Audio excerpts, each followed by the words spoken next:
평택의 여론조사 결과 3파전처럼 보이지만 김용남 후보의 압도적 독주로 굳어지고 있습니다. 개천에서 용난다는 속담을 활용한 평택에서 용남이라는 슬로건은 평택의 도약을 상징하는 최고의 전략인 것 같습니다. 오늘은 네거티브 대신 오직 정책과 실력으로 승부하며 유능한 일꾼을 자처한 김용남 후보에 대한 내용을 영상에서 확인하시겠습니다. 경기 평택을 국회의원 재선거 가상다자 대결에서 민주당의 김용남 전 의원과 국민의힘의 유이동 전 의원, 조국혁신당의 조국 대표가 나란히 20%대 지지율을 기록하면서 상위권에 올랐습니다.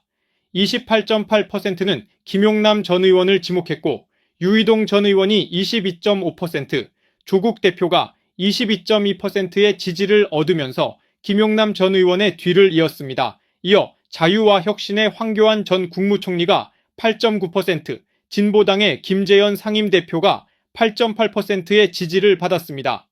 적극 투표층에선 김용남 전 의원이 유일하게 30%대 지지를 받으면서 조국 대표와의 지지율 격차를 벌렸습니다. 와, 어마어마하다 진짜. 어마어마해. 더불어민주당에는 김용남 후보. 예. 아니 진짜 뭐 인지도는 끝판왕 아니겠습니까? 그렇죠. 자 그리고 국민의힘 유이동 저분은 이제 평택에서만 3번 당선된 분이고 조국혁신당의 조국 후보. 네. 아 워낙 또 유명하고요. 그렇죠. 네. 진보당의 김재현 후보 대통령 선거 출마자야. 맞아. 그리고 자유와 혁신의 황교안 후보. 대통령 권한대행까지 하고 총리까지 했던 사람입니다. 근데 저기서 와. 유이동 전 의원이 3선했잖아요. 네. 근데 저 5분 가운데 인지도는 제일 떨어져. 제일 없는 네, 것 맞아. 같아요. 몰랐어요. 네. 근데 또 지역 인지도는 그렇지 않죠. 아. 전국 인지도야 그래요? 물론 가장 떨어진다고 볼 수 있는데 예. 평택 을 지역에서의 지역 인지도는 아. 거기서 3선을 했기 때문에 아, 그래요? 네, 또 다르죠. 또 다른 문제군요. 네. 자, 그러면 이쯤에서 민심을 좀 한번 진짜 이거 엄청나거든요. 지금 인물들이 민심은 어떤지 잠깐 좀 한번 살펴볼까요? 네, 가장 최근에 발표된 조사가 2개인데요. 하나가 4월 25일, 26일 발표된 거고 하나가 4월 26일, 27일 딱 하루 차이로 조사가 연달아서 이루어졌는데 아, 그러면은 김용남 후보 전략공천 되기 직전이네. 예, 두 조사 다 직전인데 아, 네. 그래도 두 번째 조사는 당일 날까지는 조사를 했어요. 물론 직후에 결정이 되긴 했습니다만 언론 보도가 김용남 후보 쪽으로 좀 기우는 듯한 보도가 반영이 된 조사라고 보시면 되고요. 그래서 네. 두 조사가 약간의 온도차가 있다라는 겁니다. 궁금합니다. 첫 번째 KSY가 4월 25일, 26일 먼저 조사한 건데 궁금해요. 여기에서는 김용남 후보님이 조국 대표보다 한 2%포인트가량 오차범위 내긴 합니다만 2위로 나타났고요. 이 동률이야, 셋 다. 사실상 동률이라고 아, 봐야죠. 어마어마해. 예, 유이동 후보도 21.2%로 사실상 동률. 그리고 나머지 두 후보도 10% 안팎으로 이 5명 후보들이 다 어느 정도 지지율이 나오고 있는 굉장히 이례적인 지표가 나왔고요. 예. 근데 이제 그 다음 날까지 조사된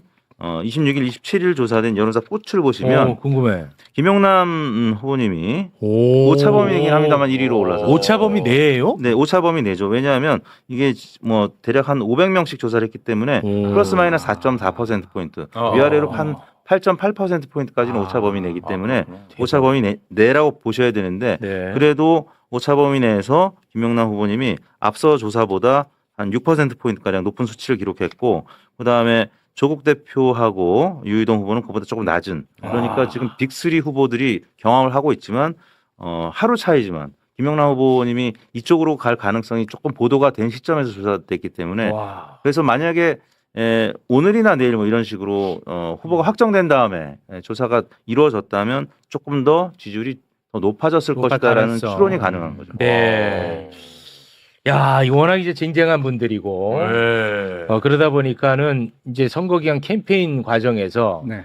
어떻게 보면 이제 그 공방이 과열될 수도 있을 것 같아요. 네, 그렇죠. 그렇죠. 네, 그리고 언론이 그걸 굉장히 부추길 겁니다. 그렇죠. 예. 오늘만 해도 오늘 이제 인터뷰하는 거를 제가 아침에 한 건 제가 봤는데 네. 김용남 후보를 앉혀놓고 조국 후보 얘기만 해. 왜냐하면 이게 언론은 좋아하거든. 싸우고 하는 거를. 네. 저는 그 언론의 프레임에 좀 안 빠졌으면 좋겠거든요. 개인적으로는. 저도 어떻습니까? 그쪽으로 최대한 노력하고 있어요. 그래서 이게 선거전이 혼탁해지지 않도록 네. 저희 쪽은 네거티브 전혀 안 합니다. 근데 다 그렇게 얘기해. 아니, 우리나라 아니지. 상대가 하니까 나는 뭐 응대할 뿐이다 이렇게. 답변은 해야지. 물어보는데 그러니까. 뭐 묵묵부답할 수는 없잖아요. 네. 이제 저쪽에서 저를 공격한 거에 대해서 사실관계는 명확히 밝혀야죠. 그러니까 그 수준에서만 대응을 할 뿐 제가 뭐 예를 들어서 조국 후보의 과거의 어떤 행적에 대해서 이야기를 꺼낸 적은 한 번도 없어요. 단 한 번도. 네. 근데 언론이 이제 계속 물어보면 거기에서 대응을 하다 보면 이게 격화되거든. 그렇죠. 그러면 그 얘기한 거를 또 받아서 또 격화되고. 그렇죠. 해? 그럼 나도 해. 네. 우리 안 할 수는 없지 않냐. 나는 이게 좀 두려워요 지금도. 그러니까 이제 제3자 입장에서는 제일 재밌는 게 쌈 그러니까요. 구경이잖아요. 네.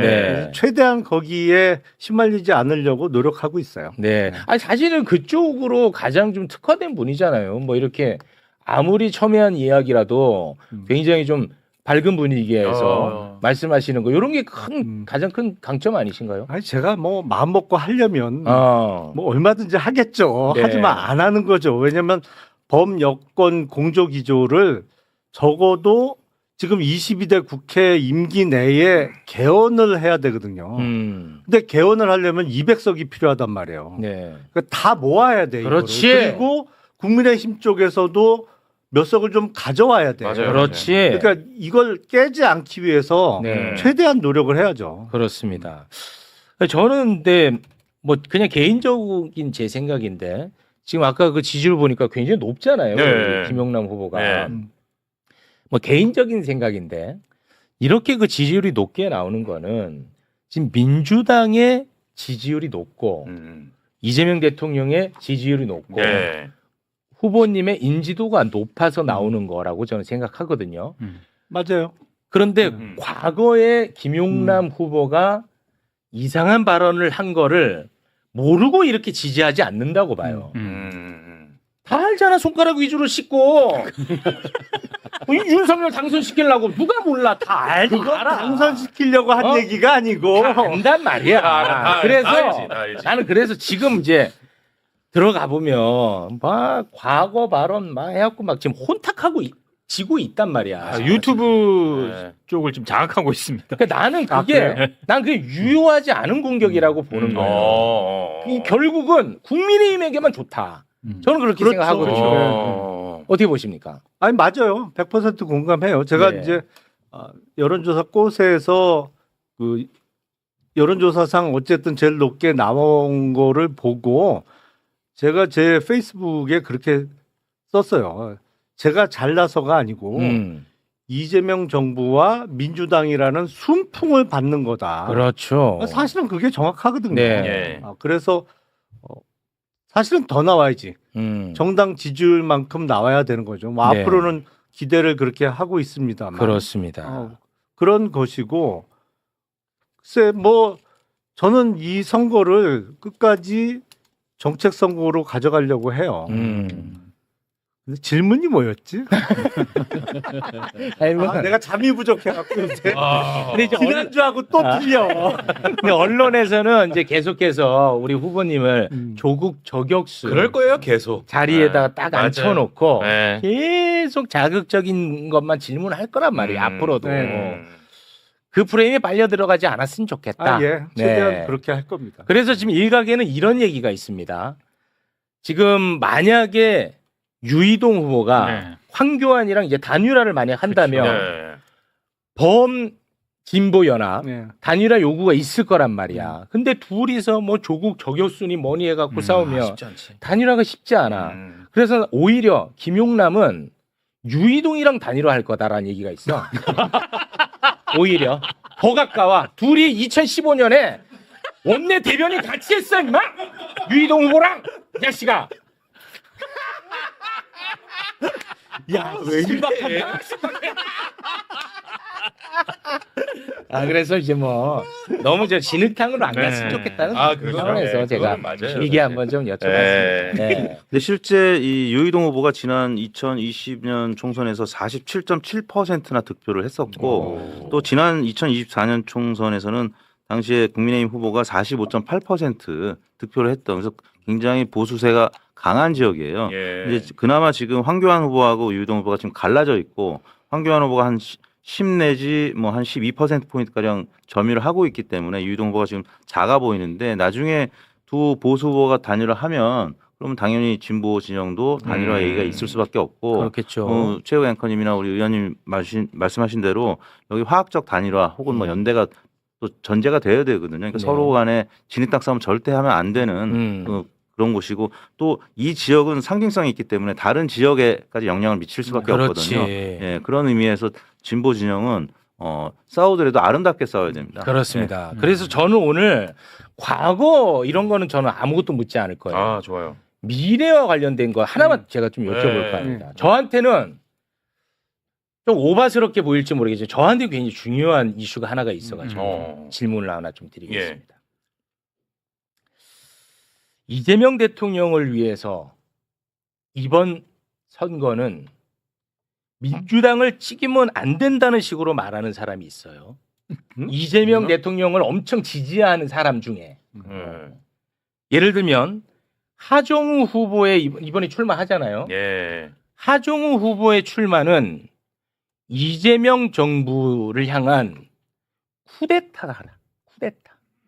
그렇게 이야기를 하는 사람이 있어 실제로. 그런데 그 사람하고 같은 토론에 함께 하셨던 분이야 이분이 최근에. 예. 어? 예. 난 그래서 이번에 당선이 돼서 예. 국회에 입성했는데 이런 자들하고 함께 가면서 내부 분란을 일으키면은 정말 저로서는 욕먹는 제가 욕먹거든요 또. 누가 그런 얘기했죠? 있어요. 아, 그래요? 네, 있어요. 예. 예전에 토론에 토론에? 참석하셨을 때 네. 그때 함동균이라고 있어요. 같은 토론에 하셨던 분. 네. 아니 저는 그 양반 거기서 처음 봤어요. 그러니까 그건 뭐 제가 그건 아니, 아니지. 그리고 그건 그 아니겠지. 논리는 말이 안 되지. 말이 안 되지. 그건 말이 안 되지. 그렇지. 그러면 돼요. 자, 예. 이재명 정부가 임기를 시작해서 딱 1년 만에 치르는 선거예요. 네. 그리고 지방선거와 더불어 국회의원 보궐선거가 무려 14군데에서 벌어지는 거예요. 네. 근데 여기서 성적이 민주당이 안 좋게 나온다? 그러면 말이 됩니까 그게? 당이 문제가 아니고 이재명 정부가 힘이 쭉 빠지는 당연하죠. 거예요. 네, 중요합니다. 뭐만 진짜. 좀 하려고 하면 특히 지금 야당 쪽에 반발이 있을 수 있는 개혁 작업을 하려고 하면 야당에 뭐라고 시비를 걸겠어요. 그렇습니다. 선거에서 심판받고도 아직 정신 못 그렇지. 차렸다. 이렇게 나올 거 아니에요. 그렇습니다. 그러니까 이 선거는 압승을 해야 되는 거야. 무조건. 맞습니다. 그래야 이재명 정부가 힘을 받고 지금 하고 있는 기업 거버넌스 개선을 비롯해서 각종 개혁 작업을 힘있게 밀어갈 수가 있는 너무 거지. 당연한 얘기죠. 그렇습니다. 여기서 성적 안 좋으면 큰일 나요. 아. 그러면은 우리 김용남 후보님. 네. 김용남 후보님은 네거티브 캠페인 하지 않겠다고 이제 선언을 네. 하셨잖아요. 네. 그러면은 평택을에서 내가 무엇을 하고 싶은지 국회에서 내가 무엇을 하고 싶은지 이런 비전 제시가 좀 구체적으로 나와줘야 되거든요. 아, 그럼요. 예. 네. 준비돼 있습니까? 뭐 공식적으로는 그 다음 주쯤 발표하려고 지금 다듬고 있는데요. 여기서 네. 대략 말씀을 드리면 네네네. 이제 고덕 국제 신도시가 평택을에 이제 맨 오른쪽에 있어요. 근데 그게 신도시 계획 발표를 할 때 갖추기로 했던 교통이라든지 여러 가지 주민 편의시설이 아직까지 갖춰져 있질 않아요. 그래서 그 약속 실천이라는 측면에서 그런 게 중요하고 이제 상대적으로 서쪽으로 갈수록 아직까지 농촌 지역이 많은데 여기는 인프라가 너무 부족해요. 그러니까 평택시 전체적으로 볼 때 대학병원급의 종합병원이 없어요. 그리고 이쪽 서쪽에서는 사우나 하러 가려면 한 50분 차 타고 가야 돼. 사우나가 없어요. 사우나 목욕탕이 없어요. 그리고 무엇보다도 제가 벌써 10년이 넘었습니다만 그때 국회의원 잠깐 할 때 수원에 이제 팔달 경찰서를 추진해서 1년 만에 유치 성공을 한 적이 있는데 네. 지금 그래서 수원시에 팔달 경찰서 포함해서 경찰서가 4개가 됐어요. 각 경찰서별로 관할 인구가 대략 30만 명 정도 되거든요. 예. 근데 지금 평택 인구가 67만 명 정도 되는데 경찰서가 하나밖에 없어요. 그것도 위치적으로 너무 동쪽에 치우쳐져 있어.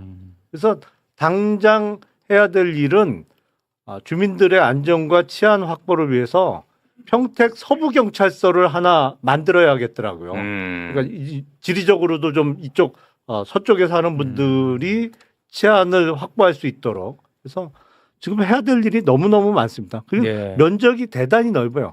평택시 전체 면적 중에 대략 70% 가까운 곳이 평택을 지역이에요. 그러니까 그야말로 해야 될 일도 많고. 숙제도 많다. 네. 이런 곳입니다. 알겠습니다. 그 후보님, 조국 후보하고 네. 나는 무조건 단일화를 하겠다 또는 무조건 나는 단일화를 하지 않겠다 이런 입장은 아니죠, 둘 다. 그렇죠. 그건 아니죠. 네. 아니 네. 예를 들어서 저하고 조국 후보님하고 월등히 1, 2등이다. 그리고 3등은 저만큼 떨어져 있다. 그럼 할 이유가 그럼 없지. 굳이 그럼요. 단일화를 할 이유가 할 이유가 없어요. 없지 그러면. 예. 그러니까 저는 뭐냐면 이 생각이 같은지만 한번 확인하고 싶은데 유이동 후보가 당선되는 일이 최악의 상황인 건 맞아요?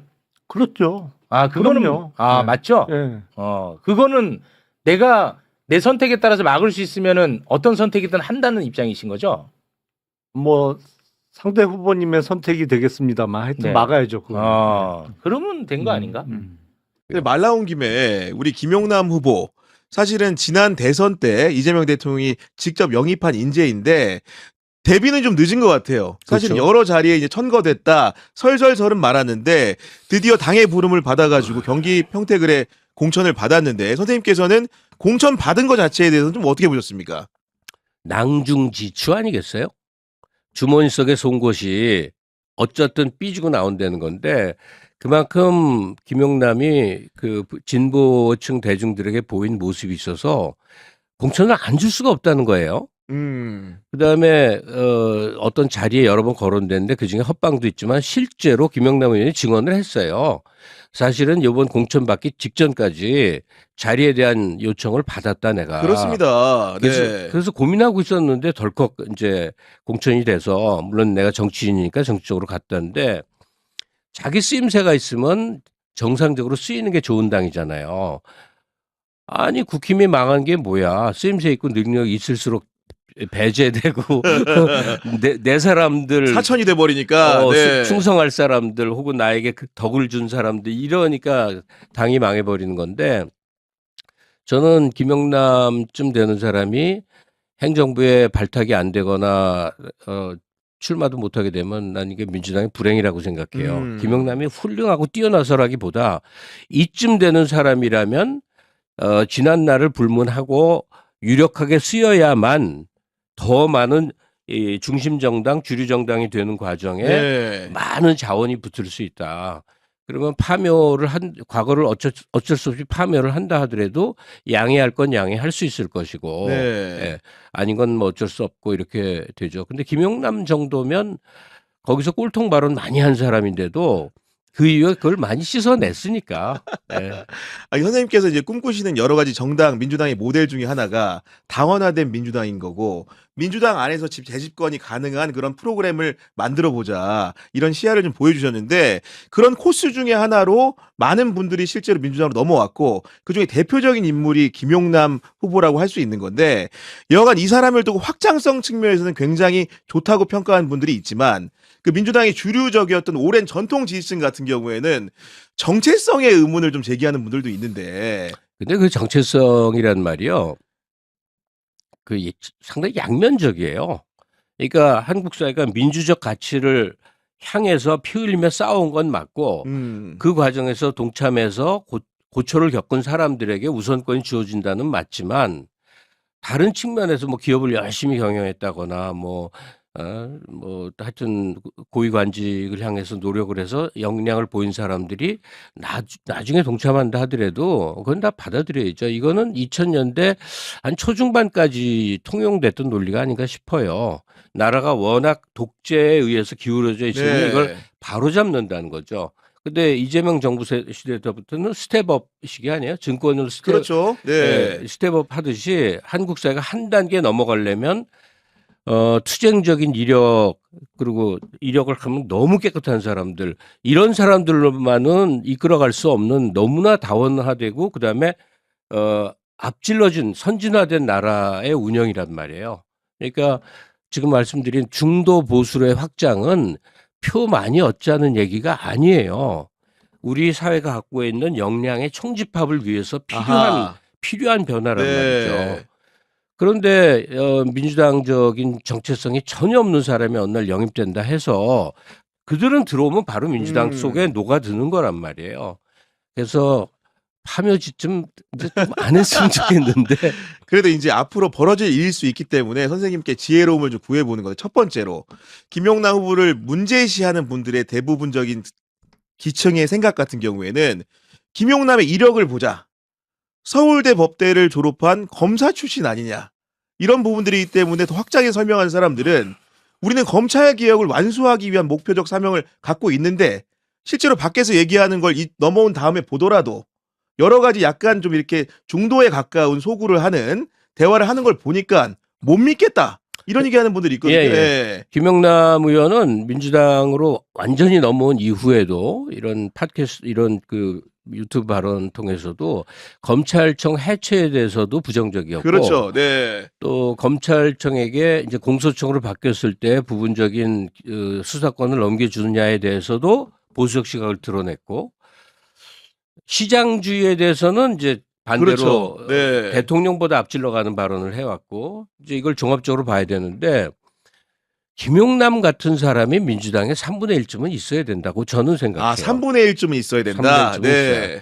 그게 주류 정당이란 얘기죠. 그러니까 의석도 더 앞으로 가져야 되고 의석뿐이 아니라 사회적 영향력 있잖아요. 사회적 영향력은 여러 층의 사람을 해야 될 텐데 예컨대 부동산 부자들에 대해서 대통령이 맹공을 피면서 개혁 정책을 하는 거는 부자들 스스로도 자책을 하면서 그거에 동참하는 게 바른 길이에요. 반면에 노동 유연성을 주장해요. 노동 유연성이라고 그러니까 어려운 줄 알았는데 그게 아니라 좀 이 오너가 해고 맘대로 할 수 있는 그 네네. 측면을 얘기하는 거예요. 양면을 주자는 거 아니에요? 그러면 이 사람은 이재명 대통령은 국힘적인 생각을 하나? 그게 아니잖아요. 대단히 합리적으로 가기 위해서 이쪽으로든 저쪽으로든 막힌 걸 뚫는데 만약에 한 20년 전에 민주당처럼 우리는 오로지 피땀 흘리는 노동자의 편이에요. 이랬다가는 한국 사회라는 그릇을 어떻게 다 담냐고. 그래서 그런 측면에서 김용남 유형의 사람들이 갖는 상대적 보수성, 네. 소위 중도 보수라고 얘기하는 측면이 앞으로 강화될 수밖에 없습니다. 앞으로는. 네, 그래야만 네. 국가의 중심 세력으로서 나라를 안정감 있게 끌고 갈 수 있는 거죠. 그리고 이제 과거 발언 파묘인지 얘기를 우리도 잠깐 했는데 그런 사례들을 근거로 해가지고 김용남의 미래는 이해운 후보 같을 수도 있기 때문에 이런 부분들을 우려하면서 뭔가 극단적인 평가를 또 하려고 하는 분들도 있는데 그런 분들한테는 좀 어떤 얘기를 해주고 싶습니까? 이해운하고 비교하는 건 조금 좀 무리 있는 것 같고요. 이해운은 말 그대로 그냥 어느 날 불쑥 보수의 상징성이라고 해서 끌어왔는데 재산 문제 때문에 안 된 거니까 본인 네. 과실인데 김용남은 스스로가 이 길을 찾아온 거 아닙니까? 찾아온 거다. 네. 그래서 자기의 과거를 부정하고 상당히 긴 기간이죠. 국힘 나와서 개혁신당 갔다가 민주당에 오는 동안 자기 시각도 대단히 교정된 사람이에 보면 본 바탕에 있는 보수성은 뭐 견지를 하는데 적어도 현실 정치의 흐름이나 정책을 바라보는 데 있어서는 그리고 똑똑한 사람들은요 자기 갱신을 잘 합니다. 자기 갱신을 잘한다. 네. 그런 점에서는 저는 굉장히 민주당에게는 소중한 인재라고 네. 생각해요. 지금은 이제 공천이 되냐마냐까지 염려할 정도니까 별 목소리를 못 내지만 네. 이 사람이 이번에 2년 동안 좀 제대로 의정도 하고 재선도 또 되고 이러면 국힘 내에서는 민주당 내에서는 상당히 의미 있는 발언을 많이 내놓을걸요. 네. 역할을 많이 할 거예요. 입법 같은 것도 지금은 누구야? 이소영 의원. 이소영이 똘똘한 소리 많이 하지만 이소영과 김용남이 합작해서 제가 봐도 그래요. 예. 더 나은 음. 정책으로 전개될 가능성은 많습니다. 그리고 거기다 더해가지고 약간 삐딱하게 보는 분들 같은 경우에는 김용남이라는 정치인이 약간 철새적이지 않느냐. 어떤 거냐. 윤석열 정부 때는 수원시장 선거, 지방선거 때, 직전 지방선거 때는 국민의힘 간판으로 나왔다 이제 떨어지긴 했는데 그 이후에 또 이제 윤석열의 부름을 받지 못하니까 개혁신당이 갔는데 총선 때 공천을 못 받았단 말입니다. 그러다 휴지기를 가지고 대선 때 이재명 대통령을 도와서 공천을 받는 모습을 보면서 김영남이 결국은 종국의 목표로 하는 바는 당선 혹은 정치적인 당락의 문제가 아니냐. 이렇게 또 폄훼적인 시각을 보이는 분들이 있어요. 뭐 그것도 맞죠. 아예 틀린 얘기는 아니고, 네. 틀린 얘기는 아니죠. 가령 국힘에서 공천 잘 네. 받고 현역 의원이었으면 태도를 안 바꿨겠죠. 사람은 주어진 운명에 의해서 네. 스스로 자기를 규정해 나가는 존재예요. 음. 그가 정말 윤어게인스럽고 정말 꼴통스러웠다면 국힘에 남아서 정말 이상한 소리 하는 극우의 일원이 됐을 수도 있잖아요. 그 길을 벗어나온 게 그의 선택이었고 그걸 존중해 주자는 거죠. 그 국회의원 한 자리 해보기 위해서 목숨 거는 너무나 많은 사람을 보기 때문에 맞아요. 네. 예, 뭐 김용남만 독야청청한 건 아니겠죠. 네. 예. 어쨌든 선생님 말씀대로 김용남 그 후보가 당선이 돼가지고 그 원내에 진입한다고 한다면은 확장 요인들은 정말로 많을 것 같다는 좀 생각이 드는 거고 아까 말씀 주신 것처럼 시장주의 근간을 바로 세우고 주주 자본주의를 뭔가 제를 옹립하는 과정에서 김용남의 역할이라는 것은 정말로 있을 것 같다 이런 생각이 많이 들더라고요. 저 같은 경우에도. 예, 그리고 향후에 정치를 지망하는 젊은 사람들 중에 이제 뭐 김용남은 전형적인 엘리트인데 그 정치권에 엘리트도 필요해요. 엘리트가 너무 많아서 지금 문제지. 그렇죠. 예, 네. 엘리트 자원들이 지망할 때 바라볼 수 있는 두 사람이 하정우 모델하고 이 김용남 모델이에요. 김용남은 소위 사회 주류에 서려고 열심히 공부해서 어느 분야에서건 그렇죠. 네. 상당한 정도의 역량과 지위를 차지한 사람들이 정치할까 할 때 오는 거고 이공계 젊은 스타들이 독자적인 뭐를 하는데 정부의 도움을 받으려다가 아예 우리가 그냥 정부를 운영하자 이제 중국 모델이죠. 그런 식으로 이공계 엘리트들이 정치 참여하는 길을 열 때 이제 하정우 모델을 많이 들여다볼 수 있을 것이고요. 네. 그런 설명해 주셨는데 어쨌든 간에 이제 선생님도 이제 그 파묘는 이제 그만하자 이런 선을 해 주셨지만은 정말 최근에 제 주변도 보더라도 그 김용남을 선뜻 동의하지 못하는 사람들 중에 그 상당수가 그 발언이라는 것들을 극복하지 못하는 분들이 좀 많던데 그런 분들을 위해서 좀 해주고 싶은 말이 좀 있으신지 궁금합니다. 뭘 해주겠어요? 저만 해도 오래전인데 KBS에 낮에 하는 시사 프로 패널이었는데 상대 앞에가 김용남이었어요. 상대 앞에가? 속이 터지지. 아, 여 앞에서 얘기하는데. 속이 터지지. 그때 그 시절이 있었다죠. 누구나 흑역사가 있고 뭐 김용남 의원에겐 그게 흑역사인데 이 김용남 의원이 지금 며칠 안 됐는데 나는 할 말 했다라고 이제 떳떳함과 당당함을 주장하는데 네. 뭐 그게 그렇지만 민주당적 입장에서 봤을 때는 곤란한 것들이 꽤 있거든요. 그럴 때 그냥 후회하고 어떤 필요하면 사죄하는 모습도 좀 보이세요. 아, 필요할 때는 사과를 할 수 있는 용기도 김용남 후보 스스로에 있어야 된다. 그러니까 너무 나는 떳떳했다. 나는 국민의힘에서도 떳떳했고 개혁신당에 떳떳했고 자기는 자기를 변호하라고 그 맥락을 만들 수 있을지 모르지만 네. 우리 눈엔 그렇게 안 보일 수 있잖아요. 맞아요. 네. 윤석열한테 손가락 중심으로 씻어서 왕자가 안 지워졌다라는 말도 방송 나와서 김용남 후보가 한 말이고. 내 좋은 머리를 정말 사악하게 쓴 내 인생의 수치스러운 일이다로 가야지. 실제로 그랬을 수도 이제 이렇게 우기면 어떻게 돼? 그러니까요. 네. 네. 제 생각에도 적시의 여러 가지 과거 발언 같은 경우에는 건건히 대응하기보다는 총괄적으로 내 입장에 대해서 뭐 반성하고 진정 어린 사과를 하고 자성을 한다고 한다면은 유권자들, 민주 진영의 유권자들도 용서를 해주지 않을까 그런 정도의 생각은 좀 해보는데